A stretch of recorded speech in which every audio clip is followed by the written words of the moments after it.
ಪ್ರಯತ್ನ ನಾವು ಮಾಡ್ತೀವಿ. ಅದರ ಜೊತೆಗೆ ನಾವು ಪ್ರಗತಿ ಪಥ ಅಂತ ಹೊಸ ಯೋಜನೆ ಮೊನ್ನೆ ಕ್ಯಾಬಿನೆಟ್ ನಲ್ಲಿ ಅಪ್ರೂವಲ್ ಸಿಕ್ಕಿದೆ 2-3 ವಾರದ ಹಿಂದೆ. ಅದು ಅನುದಾನ ಕೂಡ ಬಂದ ಮೇಲೆ ವಿಶೇಷವಾಗಿ ಸ್ವಲ್ಪ ಹೆಚ್ಚು ಗಮನ ವಹಿಸಿ ಮಾನ್ಯ ಶಾಸಕರ ಒಂದು ಕ್ಷೇತ್ರಕ್ಕೂ ಕೂಡ ನಾವು ಅನುಕೂಲ ಮಾಡಿಕೊಡ್ತೀವಿ ಅಧ್ಯಕ್ಷರೇ. ಧಾರಾಕಾರವಾದಂತಹ ಮಳೆ ಬಂದಿರೋದ್ರಿಂದ ರಾಜ್ಯಾದ್ಯಂತ ನಮ್ಮ ಹಣಾದಿ ರಸ್ತೆಗಳಿರ್ಬೋದು, ವಿಲೇಜ್ ರೋಡ್ ಇರ್ಬೋದು, ZP ರೋಡ್ಗಳು ಇರ್ಬೋದು, ಗುಂಡಿಗಳು ಬಿದ್ದಿವೆ. ಮಳೆಗಾಲ ಆದ ನಂತರ ಅದೆಲ್ಲ ಎಸ್ಟಿಮೇಟ್ ಅನ್ನ ಮಾಡಿಸಿ ಟಾಸ್ಕ್ ಫೋರ್ಸ್ ಮುಖಾಂತರ ಎಷ್ಟಾಗುತ್ತೆ ಅದನ್ನ ಕೂಡ ನಾವು ಮಾಡಿಸ್ಕೊಡ್ತೀವಿ. ಅದ್ರ ಜೊತೆ ವಿಶೇಷವಾಗಿ ಅನುದಾನ ಮಾನ್ಯ ಮುಖ್ಯಮಂತ್ರಿಗಳ ಜೊತೆ ಚರ್ಚಿಸಿ ಎಲ್ಲಾ ಗ್ರಾಮೀಣ ಪ್ರದೇಶಕ್ಕೆ ಕೊಡ್ಲಿಕ್ಕೆ ಒಂದು ಪ್ರಯತ್ನವನ್ನು ನಾವು ಮಾಡ್ತೀವಿ. ಪ್ರಗತಿ ಪಕ್ಕದಲ್ಲಿ ಪಥ ರಸ್ತೆ ಯೋಜನೆಯಲ್ಲಿ ನಮ್ಮ ಕರಾವಳಿ ಪ್ರದೇಶ, ಕೊಡಗು ಮತ್ತು ಇಲ್ಲಿ ಯಾಕೆ ನಮ್ಗೆ ಕಂಟಿನ್ಯೂಸ್ 3 ಕಿಲೋಮೀಟರ್ ಅದನ್ನು ಸ್ವಲ್ಪ ಶಾರ್ಟ್ ಮಾಡಿ ಕೇಳಿ ನಾನು ಹೇಳಿದ್ದೇನೆ. ಅದು ತಾವು ಹೇಳಿದಿರಿ ಸ್ವಲ್ಪ ಟೆಕ್ನಿಕಲಿ ಬೇರೆ ರೀತಿ ಮಾಡಬೇಕು ಅಂತ. ಇದಾಗಲೇ ಚೀಫ್ ಇಂಜಿನಿಯರ್ ಗಮನಕ್ಕೆ ಒಂದು ಎಲ್ಲ ಹಂಪನಗೌಡ ಬಾದರ್ಲಿ ಅವರು ಕ್ಲಾರಿಫಿಕೇಶನ್ ಒಂದು ನಿಮಿಷ ತುರ್ತಾಗಿ ರಸ್ತೆಗಳಾಗಬೇಕು. ದಯವಿಟ್ಟು ತುರ್ತಾಗಿ ಮಾನ್ಯ ಮುಖ್ಯಮಂತ್ರಿಗಳು ಇಲ್ಲೇ ಇದ್ದಾರೆ, ದಯವಿಟ್ಟು ಹಣ ಬಿಡುಗಡೆ ಮಾಡಬೇಕು. ಹಂಪನಗೌಡ ಬಾದರ್ಲಿ ಅವರು ಎರಡನೇ ಪ್ರಶ್ನೆಯನ್ನ ಯೋಜನಾ ಮಂತ್ರಿಗಳು ಸುಧಾಕರ್. ಸಭಾಧ್ಯಕ್ಷರೇ, ಉತ್ತರವನ್ನು ಒದಗಿಸಲಾಗಿದೆ. ಮಾನ್ಯ ಅಧ್ಯಕ್ಷರೇ, ನಾನು ಕೇಳಿರ್ತಕ್ಕಂಥ ಪ್ರಶ್ನೆ ಹೈದರಾಬಾದ್ ಕರ್ನಾಟಕದ KKRDB ಕಲ್ಯಾಣ ಅಭಿವೃದ್ಧಿ ವತಿಯಿಂದ ಏಡೆಡ್ ಮತ್ತು ನಾನ್ ಏಡೆಡ್ ಸ್ಕೂಲ್ಗೆ ಕೆಲವು ಉತ್ತೇಜನಕರವಾದಂಥ ಯೋಜನೆಗಳನ್ನು ರೂಪಿಸಿ ಸಹಾಯ ಮಾಡಬೇಕಂತ ಒಂದು ಕ್ವಶನ್ ಹಾಕಿದ್ದೇನೆ. ಬಟ್ ಅವ್ರ ಉತ್ತರದಲ್ಲಿ ಖಾಸಗಿ ಶಿಕ್ಷಣ ಸಂಸ್ಥೆಗಳಿಗೆ ಈ KKRDBಯಿಂದ ಆರ್ಥಿಕ ಸಹಾಯ ಮಾಡೋಕ್ಕಾಗಂಗಿಲ್ಲ ಎಂಬ ಒಂದು ಉತ್ತರವನ್ನು ಕೊಟ್ಟಿದ್ದಾರೆ. ಇದಕ್ಕೆ ಅಧ್ಯಕ್ಷರೇ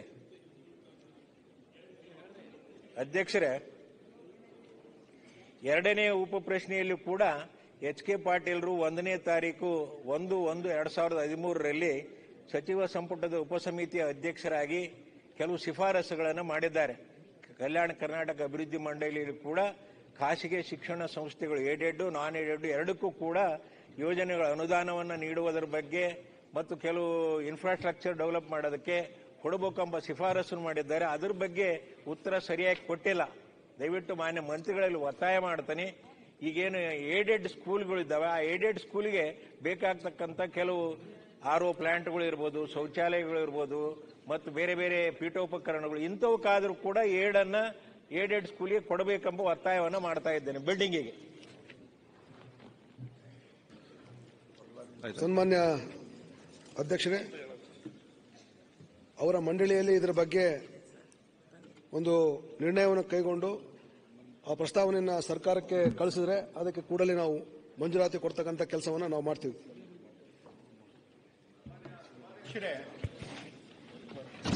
ಮಾನ್ಯ ಶಾಸಕರು ಈ ವಿಷಯಗಳ ಬಗ್ಗೆ ನಮ್ಗೆ ಕೇಳಿದ್ದಾರೆ. ಈಗಂತಲ್ಲ, ಸುಮಾರು 4-5 ತಿಂಗಳಿಂದ ಇದು ನಡೀತಾ ಇದೆ. ಹಿಂದೆ ಇರತಕ್ಕಂಥ ನಮ್ಮ ಒಂದು ಬೋರ್ಡ್ ಮೀಟಿಂಗ್ ಅಲ್ಲಿ ಇದ್ರ ಬಗ್ಗೆನೂ ಕೂಡ ಸುದೀರ್ಘವಾಗಿ ಚರ್ಚೆ ಆಗಿದೆ. ಅವರು ಕೂಡ ಕಲ್ಯಾಣ ಕರ್ನಾಟಕ ಅಭಿವೃದ್ಧಿ ಮಂಡಳಿಯ ಸದಸ್ಯರಾಗಿದ್ದಾರೆ. 29ನೇ ಒಂದು ಆಗಸ್ಟ್ ಹಿಂದಿನ ವರ್ಷ ನಡೆದಿರುವಂತಹ ಒಂದು ಬೋರ್ಡ್ ಮೀಟಿಂಗ್ ಅಲ್ಲಿ ಇದ್ರ ಬಗ್ಗೆ ಚರ್ಚೆ ಆಯಿತು. ಅದ ನಂತರ ಮೊನ್ನೆ 1ನೇ ತಾರೀಕಿಗೆ ಜುಲೈ 1ನೇ ತಾರೀಕು ನಡೆದಿರುವಂತಹ ಒಂದು ಬೋರ್ಡ್ ಮೀಟಿಂಗ್ ಅಲ್ಲೂ ಕೂಡ ಇದ್ರ ಬಗ್ಗೆ ಸುದೀರ್ಘವಾಗಿ ಚರ್ಚೆ ಆಗಿದೆ. ಸಮಸ್ಯೆ ಏನಾಗಿದೆ ಅಂದ್ರೆ, ನಮ್ಮ ಇಡೀ ಕಲ್ಯಾಣ ಕರ್ನಾಟಕ ಭಾಗದಲ್ಲಿ ಇರ್ತಕ್ಕಂಥ 7 ಜಿಲ್ಲೆ 41 ತಾಲೂಕಿನಲ್ಲಿ ಸುಮಾರು 9249 ಸರ್ಕಾರಿ ಶಾಲೆಗಳಿವೆ. ಅದರಲ್ಲಿ ಪೀಠೋಪಕರಣ ಆಗಲಿ ಮತ್ತೆ ವಿಶೇಷವಾಗಿ ಸ್ವಲ್ಪ ಅನುದಾನ ಅವಶ್ಯಕತೆ ಇರತಕ್ಕಂಥ 7658, ಅದಂದ್ರೆ ಸುಮಾರು ಆಲ್ಮೋಸ್ಟ್ ಒಂದು 75% ಅನುದಾನ ಸರ್ಕಾರಿ ಶಾಲೆಗೆ ಅವಶ್ಯಕತೆ ಇದೆ. ಇವಾಗ ಮಾನ್ಯ ಹಿರಿಯ ಶಾಸಕರು ನಮ್ಮ ಮಂಡಳಿಯಲ್ಲಿ ಕೂಡ ಕೇಳಿದ್ದಾರೆ, ಬಹುಶಃ ಮಾನ್ಯ ಮಂತ್ರಿಗಳು ಕೂಡ ಇದ್ರ ಬಗ್ಗೆ ಹೇಳಿದ್ದಾರೆ. ಇದು ಇಲ್ಲಿ ಇರ್ತಕ್ಕಂಥ ಒಂದು ಹೈದರಾಬಾದ್ ಕರ್ನಾಟಕ ಮಂಡಳಿಯ ಒಂದು ಆದೇಶ 2013 ಅಧ್ಯಾಯ 14 ಪಾಯಿಂಟ್ ನಂಬರ್ 2E ಮತ್ತೆ J ಕೂಡ ಇದ್ರ ಬಗ್ಗೆ ಪ್ರಸ್ತಾಪನೆ ಆಗಿದೆ.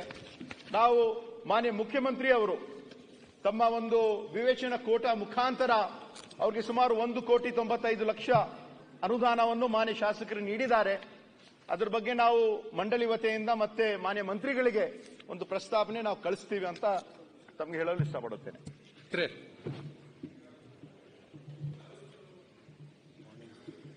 ರವಿ ಸುಬ್ರಹ್ಮಣ್ಯಂ. ಮಾನ್ಯ ಅಧ್ಯಕ್ಷರೇ,